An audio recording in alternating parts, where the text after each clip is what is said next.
Hi friends, welcome to our channel. నా పేరు రమేష్ వర్మ. నేను మ్యాటర్ స్టార్ట్ చేసే ముందు ఒక చిన్న స్టోరీ చెప్తా, జాగ్రత్తగా గమనించండి.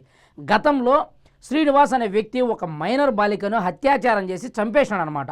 ఆ గ్రామంలో ఉన్న వాళ్ళు మొత్తం పోలీస్ స్టేషన్కి వచ్చి ఎవరు చంపారో ఈ పాపని, వాళ్ళ మీద మేము కంప్లైంట్ ఇవ్వాలనుకుంటే ఆ కంప్లైంట్ ఇచ్చిన వాళ్ళలో ఫస్ట్ లిస్ట్లో ఉన్నదే శ్రీనివాస్ అంట.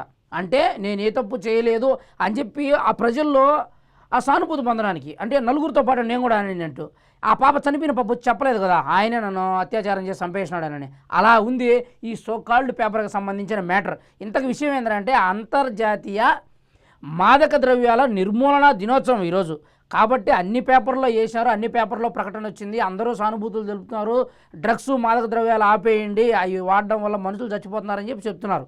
ఇదిలా ఉంటే వీటన్నిటికీ మూల కారణమైన వాళ్ళే దాని గురించి నిర్మూలించాలి అని చెప్పి రాయడం పెద్ద ఆశ్చర్యం. ఇప్పుడు నేను చెప్పినా కదా, శ్రీనివాస్ లాంటి క్యారెక్టరే ఈ క్యారెక్టరు. మొత్తం మన ఏపీకి ఆ డ్రగ్స్ని విచ్చలవిడిగా సప్లై చేసింది.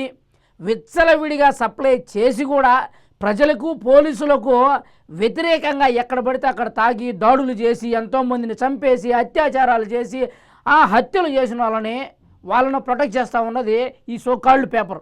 మీరు ఈరోజు వార్త చూసారంటే ఫ్రంట్ పేజీలో దగ్గర ఒక పేజీ మొత్తం దాని గురించే రాస్తున్నారు, ఆ వ్యక్తి గురించి.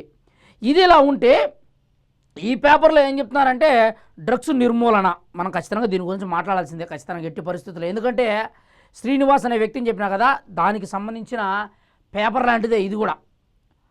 గతంలో కొండారెడ్డి అనే వ్యక్తి, వైసీపీకి సంబంధించిన వ్యక్తి, డ్రగ్స్ విచ్చలవిడిగా స్టూడెంట్స్కి సప్లై చేస్తా దొరికిపోయినాడు. ఆ రోజు అసలు అతను తప్పే లేదు, అది అన్ఎక్స్పెక్టెడ్గా ఎవరికో ఇవ్వబోయి దొరికిపోయినాడు, అతను తప్పే లేదని చెప్పి మాట్లాడినారు.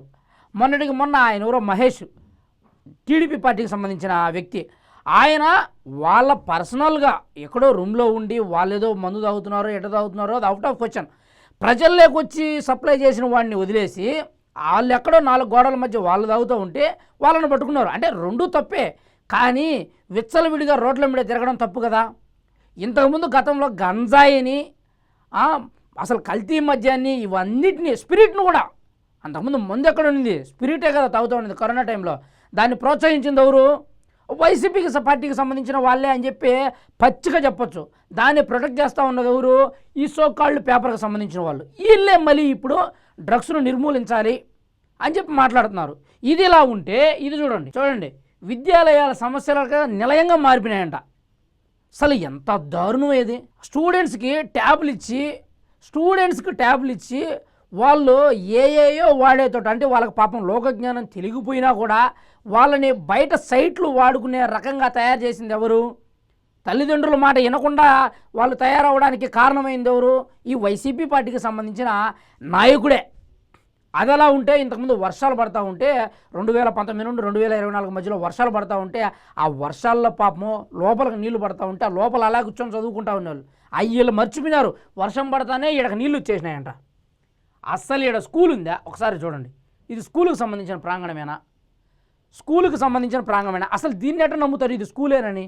ఏమన్నా ఎవిడెన్స్ ఉన్నాయా? స్కూల్ అనే ఎవిడెన్స్ ఏమైనా ఉన్నాయా? లేకుంటే ప్రాథమిక స్కూల్ కానీ ఏమన్నా ఉన్నాయా? దీన్ని ఎట్లా మీరు పరిగణలో తీసుకున్నారు ఇది స్కూల్ అని? మేము ఎలా నమ్మాలి ఇది స్కూల్ అని? అంటే మీరు ఏది చెప్పినా, అంటే డ్రగ్స్ని నిర్మూలించాలి అని చెప్పి మీరే సప్లై చేసిన వాళ్ళు మీరే చెప్తారు డ్రగ్స్ని నిర్మూలించాలని. ఏ స్కూల్లో కూడా తెలియదు ఇది, అసలు ఇది స్కూల్లో లేదో కూడా తెలియదు. ఎందుకంటే ఎక్కడైనా ఒక స్కూల్ అనేది ఉంటే ఆ బోర్డు అనేది ఉంటుంది, దానికి ముందు ఖాళీ పక్క ప్రాంగణం ఉంటుంది. ఈడ చూడండి, పోనీ ఏడేమన్నా స్కూల్ ఉందా? పాఠశాలకు పక్కన సర్వీస్ రోడ్డు పరిస్థితి, పాఠశాలకు పక్కన సర్వీస్ రోడ్డుతో మీకేం పని? పెద్ద మహానగరాల్లోనే వర్షాలు కురిస్తే ఆ నీళ్లు బయటికి వెళ్ళిపోయేంత వరకు కూడా కొంచెం టైం పడుతుంది.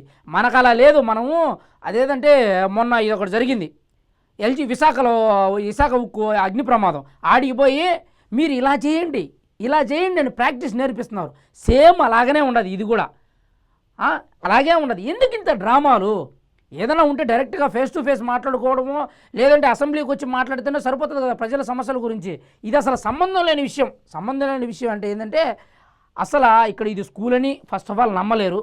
సెకండ్ ఏంటంటే ఇది అసలు స్కూల్ కింద లెక్కలేకే రాదు. దాన్ని మరి పెద్ద హెడ్లైన్లు వేసి విద్యాలయం సమస్యలకు నిలమైపోయింది. ఎందుకు? అనవసరం అనిపించడం లేదా? మీరు చేసిన తప్పులు మీరే ఎత్తి చూపించినట్టు అనిపించడం లేదా? గతంలో సాక్షుల దగ్గర నుంచి బ్యాగుల దాకా అవినీతి చేసింది ఎవరు? జగన్మోహన్ రెడ్డి గారు. అది ఎలా మర్చిపోతున్నారు మీరు? నాడు నేడు అదేదో కార్యక్రమం పెట్టి అంత పెద్ద బిల్డింగులు కూలిపోయి వర్షాలు పడుతూ ఉన్నా కూడా పట్టించుకోకుండా సైలెంట్గా ఉన్నది ఎవరు గతంలో? వైసీపీ పార్టీ వాళ్ళు కదా.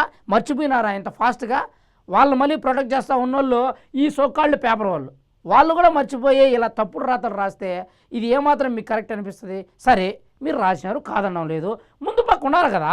అలా రాస్తే దానివల్ల ఏం ప్రయోజనము? అది ఇప్పుడు నాకు తెలిసి ఏదో డ్రైనేజో ఏదో ఉన్నట్టుంది, అక్కడికి పోయి ఫోటోలు తీసినారు, అక్కడికి పోయి ఫోటోలు తీసి స్కూల్ అని చెప్తున్నారు. ఏంది ఇది అసలు ఈ దారుణం? ఇది మీకు సమంజసం కరెక్ట్ అనిపిస్తుందా? ఇది ఏమాత్రం కరెక్ట్ కాదు. మీ పద్ధతులు మీరు మార్చుకోకపోతే 2029లో కాదు 2059లో కూడా గెలవడం కష్టమే. మీకు చెప్తున్నాము, మిమ్మల్ని కాపాడుతున్న పార్టీకి చెప్తున్నాము. అలాగే మీరు కూడా పద్ధతులు మార్చుకోవాలి. పేపర్ వాళ్ళు కూడా. ఇది విషయం. ఈ వీడియో ఎలా ఉందో ఖచ్చితంగా కామెంట్ చేయడం మాత్రం మర్చిపోవద్దు. జై హింద్.